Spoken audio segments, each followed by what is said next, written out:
Welcome to RuralStrong, where we talk real challenges and bold solutions in rural economic development. I'm your host, Joe Barker.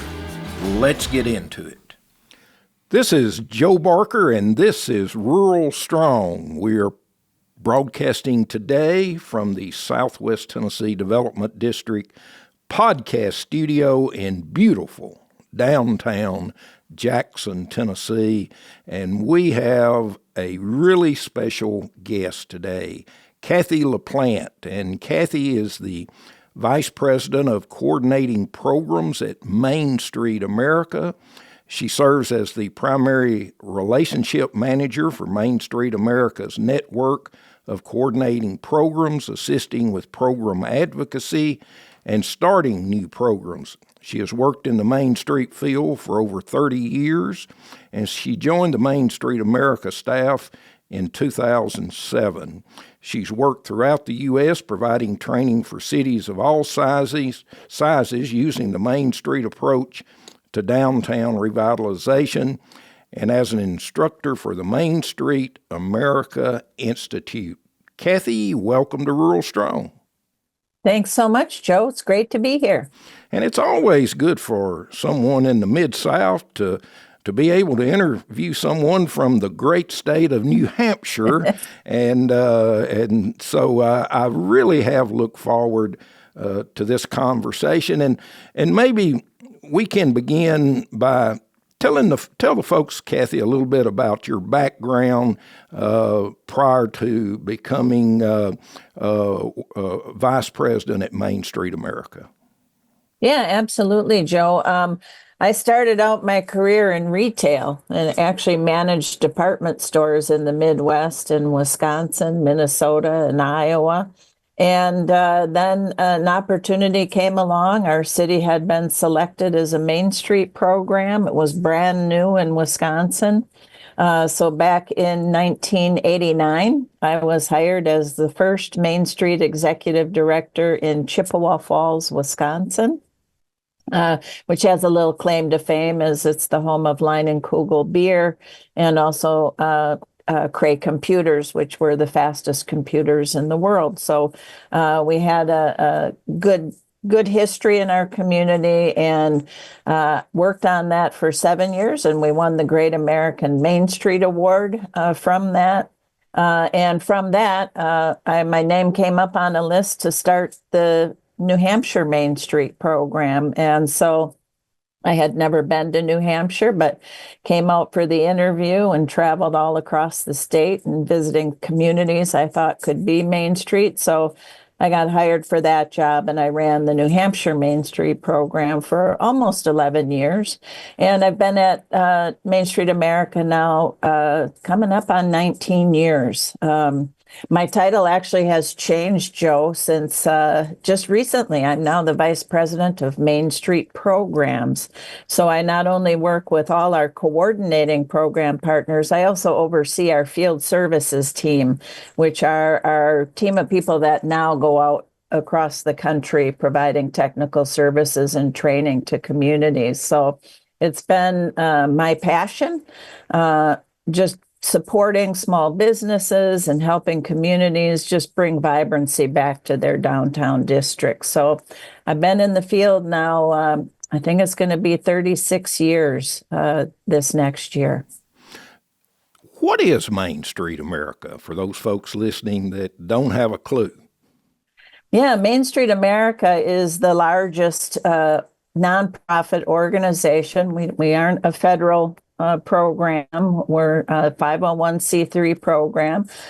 We're a division of the National Trust for Historic Preservation. That's where our history began, because back in the 70s, when communities, downtowns were absolutely dying because of the growth of strip centers, shopping malls, et cetera, and all our retail was leaving our downtowns, and there was just a lot of disinvestment. So a lot of people said, help us save these historic buildings, help us save our theaters. they turned to the National Trust, and through that, the National Trust started the Main Street program and got together some brilliant people, including Mary Means, who we call the mother of Main Street, who hired three local executive directors to sort of go out into communities and figure out what is the approach we need to use to bring back our vibrant downtowns. And it wasn't just doing something like, oh, if we put up nice historic looking lampposts, everything will be fixed in our downtown. And it wasn't just about rehabbing that one theater and then everything would be fixed in downtown. It was really a more comprehensive approach, that we had to make sure we had the people and the resources and the funding to make an impact, that we were marketing our downtown, and not just for one event a year, but that we're marketing it 365 days a year. How does it look design wise, not just each single building, but how do the public spaces work? What are the gateways like to the community? And then the fourth of our, what we call the Main Street 4-point approach, is economic vitality, which is, how do we get the right business mix in our downtown? How do we support our small businesses? So our organization is made up of a lot of different divisions. Our field staff that goes out and consults with communities.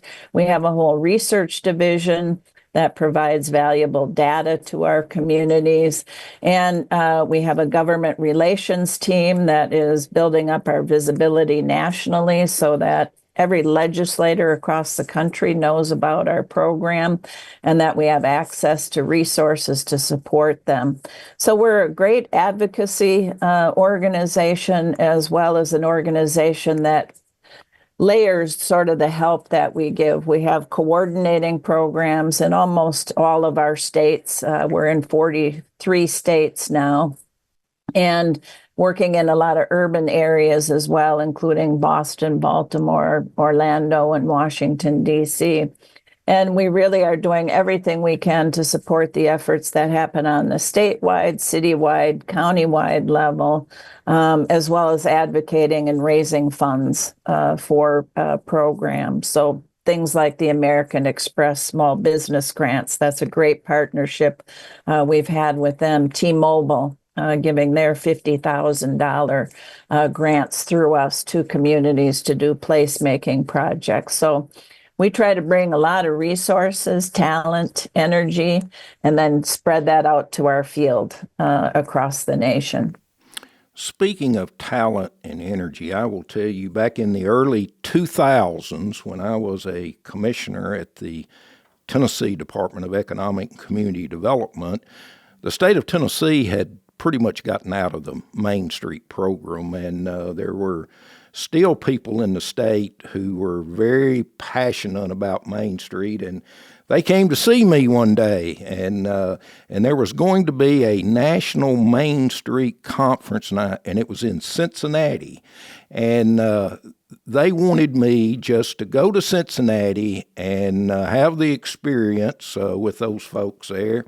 So I go to Cincinnati, I went to the conference, and I came back and told our group at the department, I said, these are the most passionate folks I've ever seen in my life.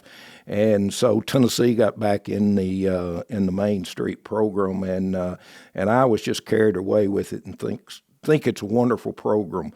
Let me ask you this: is Main Street America, is that a one size fits all? Does the size of the town or city make any difference at all?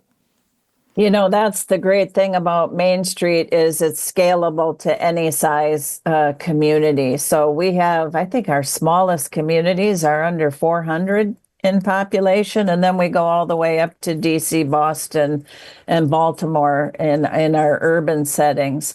And mainly the issues are the same, right? We're trying to build the capacity. So where are we going to find the money? And part of that always has to be a public-private partnership, right? So we need to get our cities engaged, but we also need to have our private sector people involved as well. And it isn't, Main Street isn't just a merchants association, right? Main Street is an economic development program that is bringing vibrancy back to your community. And you can tell the Tennessee Main Street communities because when you come into a downtown, you know somebody has been paying attention to it and working on it hard. And when people come to our conferences, and that Cincinnati, I just looked it up, conference was in 2003. And then we came to Nashville after that. That's right. But it really is. So at our conference, we have, hundreds or more sessions going on, and even a session on fundraising where we might share an example from Irwin, Tennessee, to say, here's how this town raised $10,000. Even an urban program could learn something from how Irwin set up that, whatever that event or whatever that campaign was. And same thing for the big city side. So no, Main Street isn't one size fits all. You use the 4 points and the way that they work in your community, but it's that, it's building on the partnership. It's getting people within a community to understand the value that the district brings to the city. If downtown is vibrant, more industrial businesses might look at that community to come into. More residents might say, wow, I want to live in a place where I can walk around downtown, have coffee, meet my friends. So it really is, it's a program that works in any size community, from the tiniest to the biggest. Kathy, let's talk about the 4-point approach. And I think it starts with organization. Talk a little bit about the organization that's needed to start a Main Street program. Yeah, absolutely. Organization is probably the most key of the 4 points because it's where we that there's a lot of P's in it. It's the people and the money and the partnerships and the public relations, right? So it might be a small group of people who just say we want to do something for our downtown, and they start out as a task force, but then they go over to City Hall and they get the city councilors to join in. They say, let's go talk to Joe. He believes in this Main Street program. And we start to build that knowledge or that education about what Main Street is and what Main Street could do. So organization is really finding the people and the resources you need to operate a Main Street program.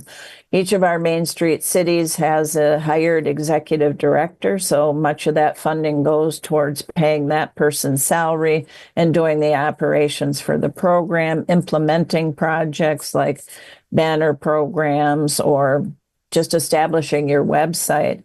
And then, we have to have a board of directors. Most communities have the 4 committees for each of the 4 points. And then again, it's that ongoing public relations. We have to make sure we're telling the community how to get engaged with us and to be part of it. And then developing the partnerships, because Main Street isn't solely responsible for everything that will be improved in downtown. Sometimes the city is taking a lead on a streetscape project, or sometimes a Rotary Club will come in and rehab a city park in the downtown district. So it's really figuring out who the partners in your community should be. It's often the school system, other nonprofit, civic organizations, but getting everybody to buy into, hey, this is our downtown. We can do anything we want with it. And, I talked about our field services team, and that used to be my job as well, to go out, look at a community, evaluate their assets, their opportunities, provide advice. But that's only advice. You can still do whatever you want in your community, but it is good to listen to stories about, well, I heard this worked in McMinnville, so we're going to try and implement that in another city. So organization is really the key point that gets everything off the ground, and it takes a little bit of time to establish boards, establish committees, and then setting a vision for the downtown. Talk a little bit, Kathy, and I'm thinking more of smaller communities. How important is it for the local elected officials to buy into the Main Street program to make it successful? It's absolutely critical. If we don't have, this, again, it's going back to Main Street being an economic development program, and so many small towns don't have an economic development director. It might be somebody county-wide, but there's nobody focusing on that in a community, and especially in those small towns where your economic development is happening is in that Main Street commercial area. It's where the most independent businesses are. It's where a lot of the property value for the community exists. And so having them be on board and actually making investments in that district. We're not going to get outside investors to come in if they come in and see the sidewalks haven't been repaired for 20 years. The curbs are falling apart. The parking lots are in terrible shape, and grass growing up in cracks and things like that, is really to understand that economic development and the supporting of those businesses within the district should be a high priority for any elected official. Okay, once you have that organization, the next pillar is promotion. And what's the key to promotion in your view? The key to promotion is who's the customer for your district, right? So one of the services we provide to communities is what we call a transformation strategy visit, where we'll bring in ESRI data, which looks at sales leakage and surplus and potential sales in different categories and the history of business within the district. What are you good at selling? And then we're also now looking at the Placer AI data, which tracks the visitors that come to the district. So we do community surveys as well. And then we take all this knowledge and we come in and we say, this is who you should strive to be. Maybe you're like Wartburg. I know they're only a Tennessee downtown community, but they have the history of the Barkley marathons there. And they also have all the hiking trails, and there's hunting and fishing. And so their mission was to promote them as base camp Wartburg. And their tagline was, come here, resupply here, and then get back out there and enjoy the woods and the forest and our outdoor recreation. So it's honing in on who your market is. So Wartburg would be good to have outdoor supply companies or any kind of business that would cater to that kind of traffic coming in. So promotion is really understanding who the customer is. Are people coming there because you have a really famous restaurant or a hardware store that's 200 years old that people just love? And then coordinating events and activities and marketing around that. How do we build the market? Even in communities that are tourism towns, that we want to build the shoulder seasons. So it's really understanding who's going to come to your district and spend money. And again, that differs from a small town to a bigger town. There are different assets that we promote. So we do special events. We do things like, Bell Buckle has the RC and Moon Pie Festival that draws, is it 30,000 or 80,000 people to that festival? It's a bunch of folks, because I've been there for sure. It is. And then that introduces all those people who come in, see what a quaint little Main Street that is, and say, I'm going to come back when there's a few less people here and I can buy that fried pie over here at this store because she sold out in the first 10 minutes she opened. So it's leveraging things like events like that put you on the map, but it's also doing marketing 365 days a year. Sometimes our communities get a little hung up on just doing that one or two events throughout the year and forget to, market and, put brochures in the hotels that say, visit downtown. There's a lot of us out there that stay away from national chains. And so whenever I check into a hotel, I always say, where's the best local restaurant to eat at? And I hope that's always in their downtown. But promotion is really, again, just doing that marketing. How do we get more people supporting our small businesses and also showing people that this is a district maybe they want to open their own business in? Well, and I find in our communities, and as I travel across the country, no matter how large or small you are, there's something unique about every community that you can build on. And that's what I meant about looking at the assets, right? So do we have a state park nearby? Are we like right off of I-40? I mean, that's even advantageous. It might be that you're a historic site. It might be that you're on the river. It might be you're on a lake. And it just might be the history of the community. So definitely, I've been to Johnny Carson's hometown. I've been to Marceline, Missouri, the home of Walt Disney. That sort of kicked off his vision for Disney World. So everybody has some hidden asset. Sometimes it's a really visible asset that we just need to do a better job of taking advantage of. Okay, let's talk about the pillar of design. And I think this has got to be really important where you've got to have a plan for your downtown. Absolutely. Design says it all. And every one of us has probably driven through a community that has looked so bad. There's no way you're stopping. And then there are those communities you go into and you're just breaking your neck looking around at all the fabulous things.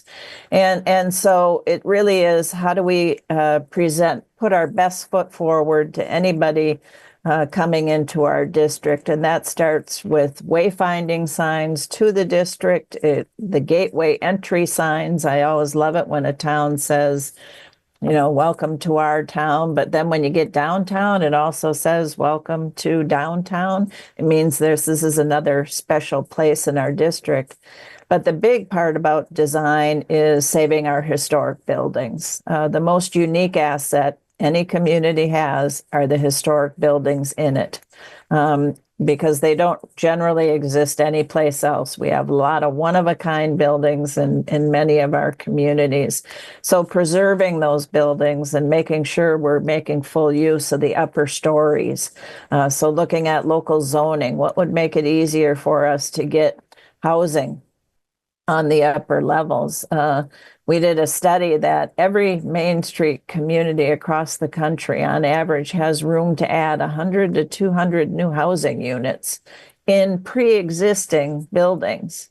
So if we can make it a little bit easier to do that upper story development, if we can offer incentives like bringing the water line to the back of the building for the sprinkler systems that are needed in the upper stories, for example, or just incentivizing them with grants to do that development, we could solve a lot of housing issues across the country. But design is, it's from everything from the flower plantings to banners to the Christmas decorations that a community might put up, to even how merchants are doing their storefront window displays. A lot of Main Street communities will teach their merchants, better window displays so that people will do sort of that mall walk and walk up one side of Main Street and come back down the other because it's inviting. Even painting murals are things that people do. So that downtown is like this third place. It's just a place we want to go. When we have company come in to visit, we want to take them downtown because we're so proud about the historic buildings and how it looks. And when downtown looks good, that's when you get new investors coming in, more retail businesses that want to open, restaurants, etc. So looks is everything. And so sometimes when cities or towns don't want to invest in the pretty, they really should look at that again, because the pretty is what gets people to invest, to visit, to stay longer, and to come back. Well, and I think we all, as we travel around, and especially if we get off the interstate, the downtown, just the appearance of it, leaves that impression in your mind of what that community is really all about. And all of these pillars lead up to the last pillar, and that's economic vitality. That's what we all want to get to. And I know in a state like Tennessee, where we are very much a sales tax driven economy in our state. So all of this is good, but the cherry on the top is the economic vitality. Absolutely. And we approach economic vitality in a number of ways. Again, providing data to help a community decide what businesses should we recruit here that complement our existing business base, and also that support our small businesses. So, what are we doing? We saw a lot of that through the pandemic, that a lot of Main Street programs were doing everything they could to support those small independent businesses. And we saw that support coming from every community who said, we don't want to lose these businesses. We'll buy gift cards, we'll drive up and get goods. And Main Street programs were there helping those businesses survive through that. So it's looking at the highest and best use for the spaces that you have in downtown, doing some creative things like offering incentives for new businesses to open within the district, and also thinking about different uses. We've seen a lot of small scale manufacturing coming into downtowns, from leather goods to making outdoor equipment, to jewelry. I was in a business in Muncie, Indiana. Heidi Hale Jewelry, I think is the name of it. They manufactured it in the back. There were 50 employees working in the back, and up in the front, there was only about 20 feet of retail. That's fabulous. When we can see that. There was another example in Leadville, Colorado, where they made fleece wear, winter hats, jackets, and et cetera. And they were in an old department store building. And in the front, there was about 20 feet of sales and things that they were selling. But then they also had like 40 sewing machines set up in the back, and there were the 40 people working, making all the clothing that was in the front. Most of their stuff was online sales. But if we can intensify the employee count in downtown by bringing in some small scale manufacturing, that's a great way to go. Gives a lot of employment to the community, and also does a little bit of retail business as well. But economic vitality is the toughest one for our communities to work on. But that's why we have to have the other 4 points working in conjunction, right? So a new business will come in when they see that we have a good marketing plan together for the year, that the city and private property owners are investing in making the buildings in the downtown look better. So the businesses come once we start to put all the pieces together. Absolutely. In just a couple of minutes we've got left, Kathy, one of the comments I hear everywhere is, because when we talk about Main Street and economic vitality, we're talking about brick and mortar structures that people walk in. And of course, one of the things you always hear is, how do we compete with those online sales? And I'd like to hear your thoughts on that for these small businesses. Yeah, after we got by the shopping malls and the Walmarts coming into many of our communities, then came the whole online presence, and that business continues to grow. What we did through COVID especially was work with communities on getting their small businesses online, having their own presence. We also have a whole online series of courses that are free for anybody to access on our Main Street America website, for small businesses to get help through some of our partners, and teaching them the best practices of using either social media or marketing. But I think what helps us is that people really love downtowns, and they love buying from their independent businesses, and people are willing to pay more for their products to know that they're buying it from someone who is also supporting the community. I don't use Amazon. I know a lot of people do, but we have to look at the economics of every time someone buys something online, that money is leaving your community. versus if you're buying something from a local merchant, they're paying their help. They're able to make donations to your local nonprofits. They're paying property taxes. But every time we're shopping online, that money leaves our community. And that's another part of the education piece of it, is just to get people to understand the impact of not spending locally. So a lot of Main Street programs use that promotion point to talk about supporting our small local businesses and what that means for our community. Because if that retail goes away, then Tennessee hurts a lot more because the sales tax revenues are not there. Although I think now maybe you are collecting the taxes off of Amazon as well. Yes, yes. Well, our guest today has been Kathy LaPlante, and we could talk all day about our downtowns because I love to see these communities invest in their downtowns and those small businesses thrive.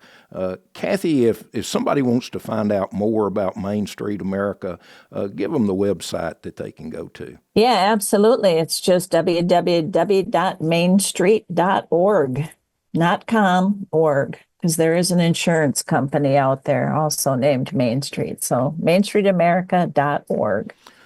Thank you, Kathy, and I want to remind everyone we appreciate your comments, your suggestions, and you can reach us at ruralstrong@gmail.com. Kathy LaPlante's been our guest. Thanks, Kathy. Thanks so much, Joe. Thanks for joining us on Rural Strong. If you found this helpful, share it, and follow the show for more insights from rural leaders making a real difference. Until next time, stay rural strong.